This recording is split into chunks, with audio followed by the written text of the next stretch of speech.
शिखा ma'am, आदरणीय प्राचार्य sir, वरिष्ठ शिक्षक एवं शिक्षिकागण, मेरे मित्रजन एवं मेरे प्यारे बच्चों और विद्यालय से संबंधित अन्य सदस्यगण, आज इस अवसर पर मुझे चंद शब्द बोलने का अवसर रितु मैम के द्वारा दिया गया, उनके लिए मैं उन्हें विशेष धन्यवाद देती हूँ। आज हम रिपब्लिक डे या गणतंत्र दिवस मना रहे हैं, उसके बारे में थोड़ा संक्षिप्त रूप से हमें पता होना चाहिए। गूंजे कहीं पर शंख है, गूंजे कहीं अजान है, बाइबल गीता कुरान है और यहीं पे ग्रंथ साहब भी। हम इस पावन पर्व पर जो खुली हवा में सांस ले रहे हैं, वह इतनी आसानी से, इतने आराम से हमें नहीं मिला है। इसके लिए न जाने कितने अनगिनत लोगों ने, शहीदों ने बलिदान दिया है, तब जाकर हम इस खुली हवा में सांस ले पा रहे हैं। रिपब्लिक शब्द, गणतंत्र शब्द लैटिन शब्द के रेप्लिका से निकला है, जिसका मतलब है लोगों से संबंधित। लोगों से संबंधित मतलब सामान्य शब्द में अगर इसे समझे तो लोगों का, लोगों के लिए और लोगों के द्वारा चुने गए शासक को ही रिपब्लिक या गणतंत्र बोलते हैं। हम जब आजाद हुए, हमें आजादी तो 15 अगस्त 1947 को ही मिल गई, लेकिन आजादी का असली स्वरूप हमें 26 जनवरी 1950 को प्राप्त हुआ। इसके पीछे एक इतिहास है, कहे से हम यहाँ तक पहुंचे उसके बारे में थोड़ा जान लेते हैं। जब भारत आजाद हुआ, उस समय भारतीय सरकार अधिनियम 1935 के द्वारा ही देश का शासन संचालित हो रहा था। पर आजादी के बाद महसूस हुआ कि हमें अपना नियम, अपना कानून मिलना चाहिए। इसके लिए आजादी के बाद 9 अगस्त 1947 को संविधान सभा का गठन किया गया और संविधान बनाने के काम को रखा गया। संविधान सभा में कई महत्वपूर्ण व्यक्ति थे, जैसे डॉक्टर भीमराव अंबेडकर, जवाहरलाल नेहरू, सरदार वल्लभ भाई पटेल, अबुल कलाम आजाद और भी कई लोग। संविधान सभा में 22 समितियों का गठन किया गया और इन 22 समितियों में जो सबसे महत्वपूर्ण समिति थी वह था प्रारूप समिति और इसके अध्यक्ष थे डॉक्टर भीमराव अंबेडकर।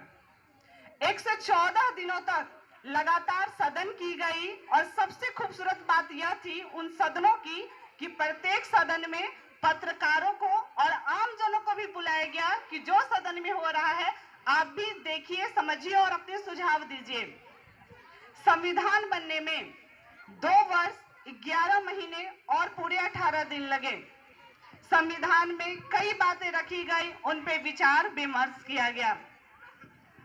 संविधान 24 जनवरी 1949 के दिन 2 कॉपियों में, उसकी 2 कॉपी बनी और दोनों कॉपी पे डॉक्टर राजेंद्र प्रसाद, जो कि संविधान सभा के अध्यक्ष थे, उन्होंने हस्ताक्षर किया और इसे लागू करने का निर्णय 26 जनवरी 1950 को लिया गया। यहाँ एक बात और आपको बता दूं कि 26 जनवरी को ही क्यों चुना गया। ऐसा इसलिए किया गया क्योंकि 26 जनवरी 1929 के समय कांग्रेस के द्वारा पूर्ण स्वराज, या कहे कि भारतीयों के द्वारा पूर्ण स्वराज का नारा सबसे पहले दिया गया था। इस दिन की महत्ता को बनाए रखने के लिए 26 जनवरी को ही दिन को चुना गया।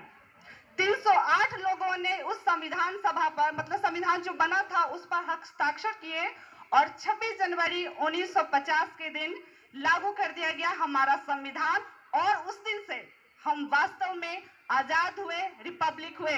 हमें अपनी सरकार, अपने लोग, हम पर कौन शासन करेगा यह चुनने का अधिकार मिल गया। संविधान बनने के बाद हम सिर्फ, संविधान हमें कई अधिकार नहीं देता है, बल्कि हर अधिकार कई जिम्मेदारियों को अपने साथ ले आता है। कैसी जिम्मेदारियां? जिम्मेदारियां देश को भ्रष्टाचार मुक्त बनाने की, जिम्मेदारियां देश को शिक्षित और अशिक्षा से दूर करने की, जिम्मेदारियां गरीबी को दूर करके हमें भारत को एक विकसित राष्ट्र बनाने की। अबुल कलाम आजाद ने भी कहा था, अगर समाज को बदलना है तो 3 लोग बदल सकते हैं, माता, पिता और गुरुजन। हम गुरुजन इस कदम में आगे बढ़ेंगे। हम सब की ओर से हम संकल्प लेते हैं कि हम भारत को विकसित राष्ट्र बनाने के लिए हर संभव कोशिश करेंगे। और आप सभी बच्चों की ओर से लास्ट शब्द कहते हुए अपने भाषण को विराम देती हूँ। ऐ वतन के नौजवान, ऐ वतन के नौजवान, ये तुम्हारा इम्तिहान, देखती है ये जमी, देखता है आसमां। कल के तुम मसाल हो, जलती तुम मशाल हो, इस जमी से उस जमी तक आगे बढ़ना है तुम्हें। धन्यवाद।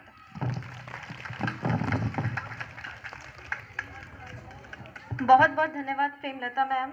आपने बहुत महत्वपूर्ण जानकारी के साथ हम सबका ज्ञानवर्धन किया कि हमारा संविधान कब बना, कैसे बना, किस रूप में उसको 26 जनवरी को ही लागू किया गया और संविधान लागू होने के साथ साथ किस तरह की जिम्मेदारियों के साथ हमें अपने देश में देशभक्त के रूप में, नागरिक के रूप में अपनी जिम्मेदारियों का